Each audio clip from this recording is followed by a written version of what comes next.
Hola, ¿cómo están? Bienvenidos a mi canal de YouTube. Mi nombre es Mauricio Escarpelo y soy médico especialista en adolescentes de la ciudad de Neuquén, en Argentina. El tema que vamos a hablar hoy tiene que ver con el síndrome post-atragantamiento.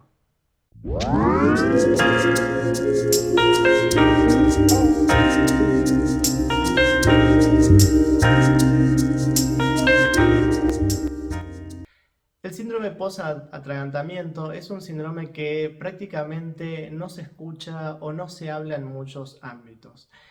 Poder diagnosticarlo puede servir de mucha ayuda para saber cómo ubicarse y cómo abordar algunas situaciones. Me ha pasado de tener pacientes que han sido tratadas o abordadas como trastornos de la conducta alimentaria tipo anorexia y resulta que no era una anorexia, sino que tenía este síndrome. ¿De qué se trata el síndrome post-atragantamiento? Esto tiene que ver con algún episodio que la persona pueda haber eh, sufrido o padecido en relación a un atragantamiento o un casi atragantamiento, como la palabra dice. ¿Qué es esto? Es haber comido y en esa ingesta que la comida o lo que haya ingerido se haya como atorado y no haya podido respirar adecuadamente, ya sea en esto del casi, ¿sí? Que haya podido largarlo o haya podido tragarlo, o que haya llegado casi a la asfixia y que hayan tenido que desobstruirlo, como por ejemplo con la maniobra de Heimlich, que es tan conocida. Bien, esto puede provocar en la persona este síndrome post-atragantamiento, pero no es solamente haberlo tenido, sino que hay personas que tienen este síndrome por haberlo visto, ¿sí? Y haber visto una situación traumática en donde una persona sufre este episodio.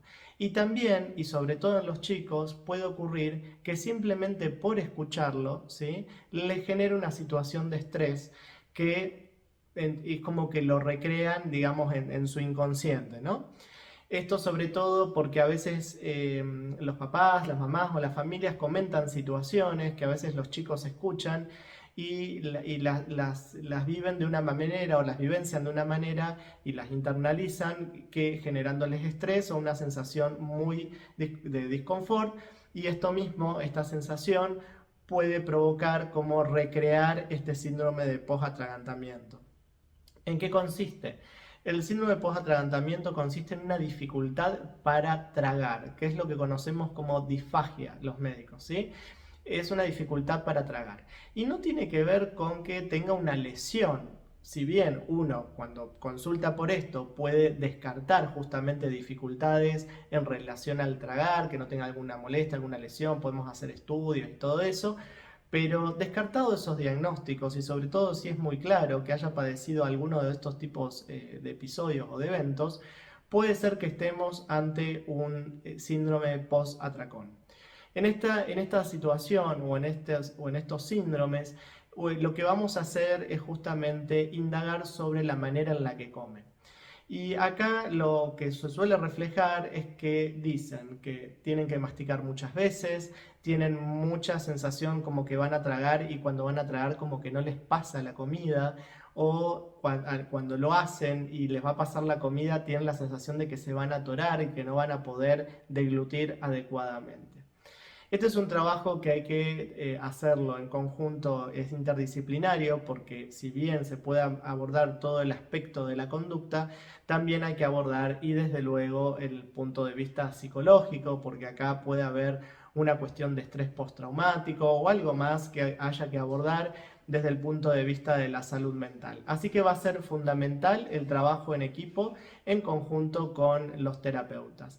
Pero además tenemos que ver que esta dificultad para deglutir no tenga que ver estrictamente con lo biológico, sino que puede estar asociado a otras cosas, y ver que no hayan otras cuestiones de índole de salud mental que puedan estar simulando esto, ¿sí?